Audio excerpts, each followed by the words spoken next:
Pekan ke-28 BRI Super League akan mempertemukan dua tim Los Galacticos, yaitu Dewa United menghadapi tamunya Persib Bandung di Banten International Stadium. Dewa United datang dengan modal 2 kemenangan beruntun setelah dalam partai terakhir berhasil menaklukkan tuan rumah Malut United dengan skor 1-2. Sementara Persib Bandung juga datang dengan modal kemenangan setelah dalam partai terakhir berhasil mengalahkan tamunya Bali United dengan skor 3-2. Nah, hari ini gue ingin bahas bagaimana analisis preview pertandingannya, apa yang akan ditampilkan oleh Coach Jan Olde Rikring, dan juga bagaimana skema permainan Persib ketika menghadapi Dewa United yang kuat dalam ball position. Nah, oke. Dewa seperti biasa akan tampil dengan formasi 4-2-3-1, dan mereka cenderung ketika melakukan defensif akan berubah menjadi 4-4-2. Dewa akan menampilkan starting line up ya, yang kurang lebih akan seperti pada pertandingan sebelumnya, di mana di penjaga gawang akan menampilkan Sonny Stevens, kemudian duet center back akan kembali menghadirkan Nick Kuipers dan juga Damian Lowe. Kemudian back kiri ada Alta Balah dan di back kanan ada Jonathan.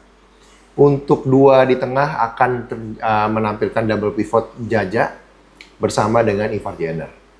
Kemudian 3 di depannya akan diisi oleh Mesidoro, Ricky Kambuaya, dan Taisei Marukawa. Kemudian satu striker tunggal akan diisi oleh Alex Martin. Sementara dari Persib Bandung kemungkinan skemanya akan tetap sama 4-3-3 dengan Teja Pakualam di penjaga gawang. Duet center back akan terjadi perubahan setelah Patricio Mantricardi terkena kartu merah dan kembali akan menampilkan duet Federico Barba dan Julio Cesar. Kemudian back kiri Eliano Renders, back kanan adalah Kakang Rudianto. Nah, 3 di tengah kemungkinan besar akan tetap mempertahankan skema yang sama pada pertandingan sebelumnya. Ada Mark Locke, Luciano, dan Tom Haye. Kemudian 3 di depan pun juga masih sama, William Barros di kiri, Ramon Tangke di striker tengah, dan kemudian di sayap kanan ada Berginho. Oke, jadi kalau gue melihat skema permainan yang ditampilkan oleh Jan Olde, seperti biasa Dewa United tampil dengan kualitas permainan yang mengandalkan ball position. Nah, gue melihat sehingga pekan ke-27 tampaknya Dewa sudah mulai menemukan harmonisasi di dalam organisasi permainannya. Jadi kalau kita lihat dalam partai terakhir menghadapi tuan rumah Malut, hampir 90 menit, gua rasa Dewa mengontrol jalannya pertandingan. Bagaimana kekuatan lini tengah mereka sudah kembali, mereka mendikte alur penguasaan bola, alur serangan dikuasai oleh Dewa, dan jarang-jarang juga tim yang bisa mengontrol Malut di depan pendukungnya. Seingat gua sampai pekan ke-27 ini, yang mampu mengontrol tuan rumah Malut United hanya ada 2 tim. Satu adalah Persija Jakarta, yang kedua adalah Dewa United. Nah, untuk Dewa, pada musim ini mereka memang tersiap-siap ya di putaran pertama, dan pelan-pelan pun sekarang masih berjuang untuk terus naik ke papan atas. Sekarang Dewa di posisi 8, tapi secara permainan gue melihat adanya peningkatan signifikan dari kualitas permainan yang ditampilkan. Dari sisi bagaimana mereka melakukan position ball, mereka jauh lebih stabil. Kedua adalah mereka melakukan transisi football yang cepat. Jadi bola-bola itu nggak lama lagi banyak digoreng ya, atau diolah. Tapi kadang-kadang pun mereka ada variasi untuk menampilkan umpan-umpan direct. Jadi kalau kita ingat golnya dari Alex Martin yang pertama itu adalah bola yang diberikan oleh Sonny Stevens. Nah, kan kita kenal skema permainan Dewa itu adalah dari kaki ke kaki. Mereka biasa bangun serangan tuh dari bawah, mengandalkan kekuatan dari penguasaan bola para pemainnya. Dewa sangat step by step untuk menyusun serangan-serangan yang akan mereka lakukan. Tapi dalam beberapa pertandingan terakhir, gue melihat Dewa sedikit memodifikasi bagaimana mereka menambahkan variasi umpan-umpan direct. Kemudian yang ketiga, kalau kita lihat lagi, Dewa sudah mulai menemukan chemistry di lini penyerangan ya, khususnya di 3 striker depan. Emang sih, Sadawi ini baru didatangkan di putaran kedua kan, dari Kerala Blaster kan, India. Tapi gue lihat dalam pertandingan menghadapi Malut, pemain ini mampu tampil cukup dominan ya di sayap kiri dari Dewa United. Dan pemain ini juga pintar nih. Dia nggak hanya nunggu di kelebaran sayap, tapi beberapa kali pun dia masuk ke bagian half space-nya dari pertahanan lawan. Nah ini pergerakan dia yang akhirnya bisa menarik pertahanan pemain-pemain lawan gitu ya, di pertahanan lawan, yang akhirnya bisa memberikan space bagi pemain seperti kayak Alex Martin. Dan Sadawi ini punya kecepatan. Jadi ketika dia pegang bola, ketika dia duel bola, Sadawi ini mampu untuk merepotkan pertahanan dari lawan.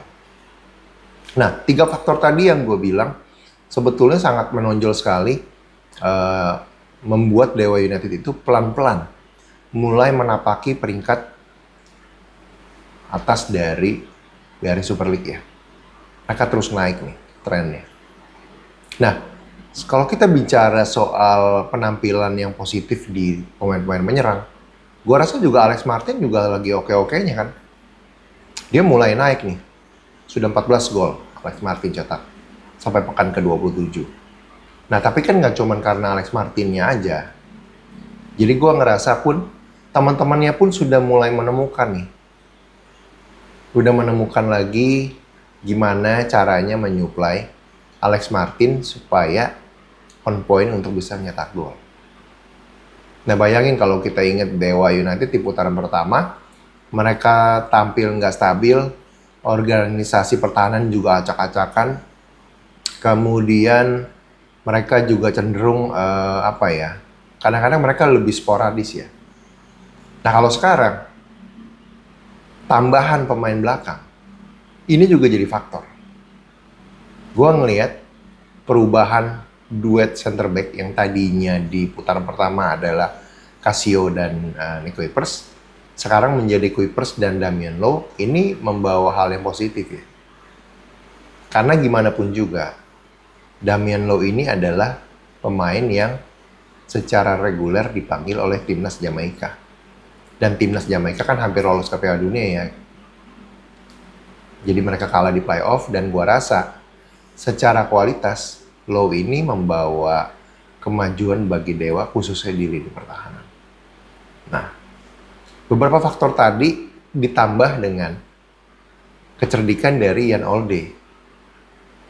Jadi gua rasa antara tahun lalu dan tahun ini, Jan Olde ini udah tahu nih bahwa formasi dia sepertinya banyak dipelajari oleh lawan-lawan ya kan.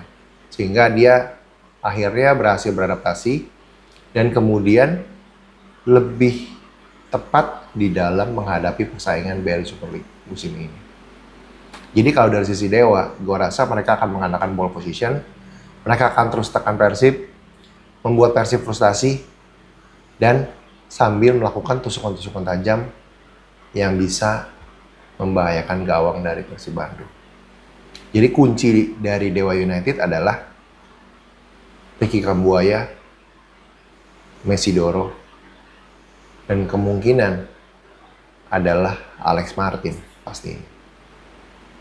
Jadi gue rasa 3 pemain ini yang akan menjadi kartu trufnya Jan Olde kalau bisa atau ingin meraih 3 poin sempurna dari Persib Bandung. Nah, dari sisi Persib Bandung, bagaimana mereka mengantisipasinya?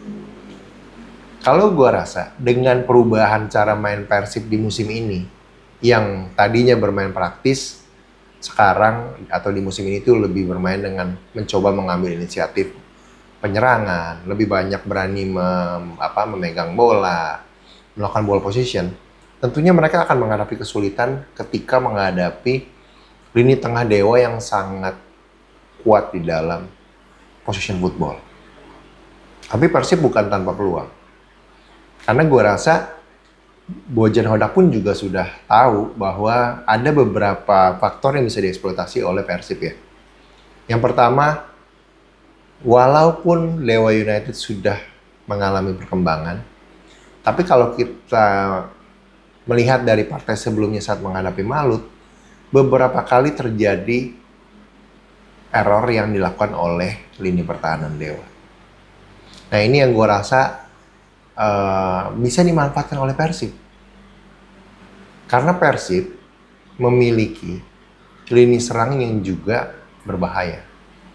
Terutama ketika kombinasi antara Berginho dan Ramon Tangki yang nanti bisa menarik pertahanan Dewa. Karena kalian juga harus ingat nih guys, dua pemain ini kan paling senang pressing ya. Ketika mereka mempressing pertahanan lawan, mereka tuh pressing cukup ngotot. Jadi gue ingat satu momen ketika Ramon Tangki mempressing Wow Ferrari, backnya Bali kan. Kan dia sempat ngerebut bola tuh satu. Sayangnya gagal jadi gol. Tapi kebiasaan dari Ramon ini yang bisa menyulitkan duet center back dari Dewa. Jadi tinggal siapa yang berhasil memainkan strateginya dengan tepat hingga ke mikro dari strateginya. Hal-hal detail diperhatikan. Gua rasa tentunya kedua tim punya sama-sama peluang besar untuk memenangkan pertandingan. Bagi Persib Bandung, selama mereka bisa mengkoordinasikan lini pertahanan dengan solid, dengan disiplin, dengan stabil, sambil mampu melihat peluang-peluang yang ada, dengan memanfaatkan kesalahan-kesalahan error dari para pemain belakang Dewa United, dengan memanfaatkan lebar lapangan yang kadang-kadang ada celah yang muncul dari lini pertahanan Dewa itu sendiri. Karena mereka kan orientasinya attacking football. Attacking football ketika kehilangan bola, nah ini menjadi tantangan. Walaupun bagus tadi gue bilang, transisinya sudah mulai bagus, tapi gue tetap melihat ada celahnya. Karena hal ini yang dimanfaatkan oleh Malut kan dalam pertandingan sebelumnya untuk merepotkan pertahanan dari Dewa. Meskipun kalau gue ingat peluangnya mungkin nggak terlalu banyak dari Malut ya. Tapi sekali lagi, cara-caranya adalah bola-bola direct passing dari lini pertahanan itu bisa menjadi bahaya bagi Dewa United. Jadi kalau bicara overall, peluangnya berapa? Menurut gue 50-50. Mungkin kalau secara kedalaman squad, mereka pun seimbang. Hasil seri adalah hasil yang wajar. Tapi siapapun yang bisa memenangkan pertandingan adalah tim yang mampu bermain dengan lebih cerdik. Oke guys, gue rasa itu aja. Thank you for watching. Bye.